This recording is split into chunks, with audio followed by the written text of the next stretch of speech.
JoanI of Naples, born in 1326, daughter of Charles, Duke of Calabria, and granddaughter of King Robert of Naples, spent her early years immersed in the intricate workings of royal life, her education encompassing Latin, law, theology, military strategy, court etiquette, and diplomacy, guided by tutors, chaplains, and senior ladies-in-waiting, who oversaw her studies and monitored her behavior, instilling a sense of discipline, political awareness, and spiritual devotion.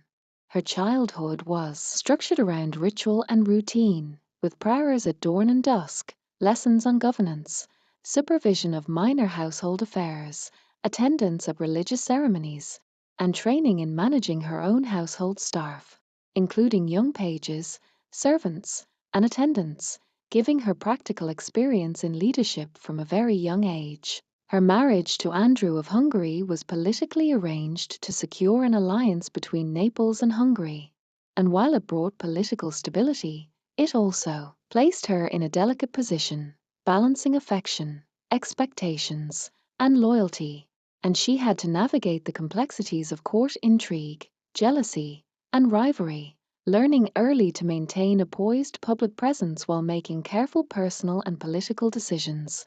Ascending to the throne at the age of 24, Jeanne immediately faced internal factions, external claims from the Hungarian line.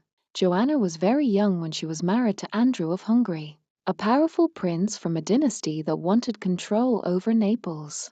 But from the start everything went wrong. Andrew was seen as a foreigner, judged harsh and ambitious. He did not want to be simply the queen's husband. He wanted to be king with equal power. But Joanna refused because she was born to rule and would not give up her throne. The court was divided and filled with tension until in 1345 Andrew was found strangled in a gallery of the castle. The shock was immense. The Hungarians accused Joanna, and the realm fell into chaos, placing the queen at the center of an international scandal that would mark her life forever. Months later, she married Louis of Taranto, her cousin, this time as a strategic choice because Louis was charismatic and understood Italian politics. Their alliance was vital as the Hungarians invaded Naples to avenge Andrew. In 1347, Joanna was forced to flee across the Mediterranean to Avignon, where she asked the Pope to investigate. She was eventually declared innocent. This became one of her great victories because the papal decision and the death of the Hungarian king allowed her to return to Naples triumphantly. The people celebrated her and she reclaimed her throne while Louis became co-king, although he died in 1362, leaving Joanna again alone with power. In 1363, she married James IV of Majorca, a king without a kingdom, a surprising and perhaps romantic choice. James had charm but no army and little stability, and although Joanna chose him personally, he proved unstable and sometimes violent, offering no political advantage and weakening her position. Her final marriage in 1376 was with Otto of Brunswick, a loyal and disciplined German nobleman. With Otto, Joanna finally found a steady partner who did not attempt to dominate her or demand the throne. Instead, he became her protector and strongest ally.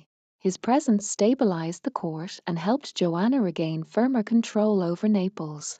Despite wars, accusations, and endless intrigues, Joanna achieved what few rulers of her century managed. She resisted the immense power of Hungary. She kept her throne for more than 30 years. She managed complex alliances with France, the papacy, Aragon, and Hungary, and she became one of the few women to govern a major medieval kingdom. Her marriages were not just unions but battles and political choices filled with risks and tragedies. Yet through this storm she held her crown, asserted her authority, and left a lasting mark on history, which is why today she remains one of the most fascinating women of the Middle Ages. Her mornings began at dawn with inspection of letters, reports from governors and military commanders, and updates on finances, taxation, and inventories of grain, weapons, and coin, with secretaries recording every decision in meticulous detail, while she reviewed lists of her household staff, ensuring that all duties were performed according to hierarchy and protocol, that kitchens and storerooms were supplied, that stables and armorers maintained readiness, and that domestic ceremonies proceeded without error. Her breakfasts were often modest but deliberate, consisting of bread, cheese, seasonal fruit, sometimes eggs or fish, accompanied by diluted wine, and served by attendants who observed precise etiquette, allowing her to remain efficient while conducting meetings, giving audiences, or studying documents. Throughout her day, she balanced multiple spheres of responsibility, supervising the construction and repair of fortifications, planning military campaigns, managing her council, negotiating with ambassadors, reviewing legal cases, authorizing marriages, and distributing land or privileges, while simultaneously overseeing the work of artisans in embroidery, goldsmithing, painting, woodworking, and manuscript production, demonstrating an integrated vision of political, cultural, and material governance. Jeanne took particular interest in military strategy, personally inspecting fortresses, monitoring troop movements, coordinating supply chains, and communicating with generals, engineers, and captains about the maintenance of walls, arsenals, roads, and bridges, attending to every logistical detail, ensuring that her forces remained effective, disciplined, and loyal, and that her kingdom could respond swiftly to both rebellion and foreign threat. Victories were marked by grand ceremonies, feasts, tournaments, and processions, while defeats prompted rigorous analysis of causes, redistribution of resources, strategic reassignment of commanders, careful communication with allies, and a focus on maintaining stability and morale among the population, all reflecting Jeanne's pragmatic and resilient leadership style. Her private quarters reflected her structured personality, with tapestries depicting religious and political symbolism, carefully catalogued chests of jewelry, clothing, and documents, private chapels for prayer, study areas for reading and reflection, and rooms designated for audiences or private meetings, creating a controlled environment where she could maintain both authority and introspection. Jeanne's cultural engagement extended to patronage of artists, musicians, and scholars, commissioning illuminated manuscripts, supporting poets, ensuring the production of tapestries and clothing with intricate embroidery, and cultivating a court environment where artistic expression reinforced political and social hierarchy, while also offering her personal enrichment and respite from the demands of governance. Her attention to diplomacy was constant, receiving ambassadors, corresponding with foreign courts, negotiating treaties and marriages, sending gifts and delegations, and recording all interactions in meticulous registers, while balancing ceremonial display, negotiation strategy, and personal discretion, demonstrating an acute understanding of European political networks. Jeanne's management of her household and staff was exemplary.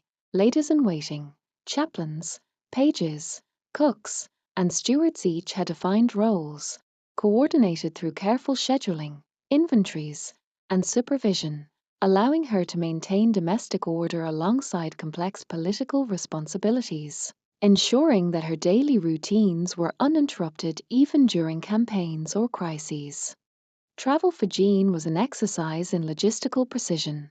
Portable beds, chests of clothes, food, utensils, documents, and religious items moved under armed escort, while she maintained prayer, reading, and council meetings en route, inspecting local fortifications, markets, and civic institutions, distributing arms and food to the poor, and asserting royal authority in each town she visited. Jeanne died in 1382, leaving a kingdom with loyal officials, meticulously organized administration, extensive archives of decisions, inventories, and correspondence, and a legacy of disciplined rule, cultural patronage, military acumen, and political resilience, offering a portrait of a sovereign whose life combined personal devotion, rigorous daily routine, strategic thinking, cultural refinement, and meticulous attention to every facet of rulership, ensuring her place in European history as one of the most remarkable queens of her era.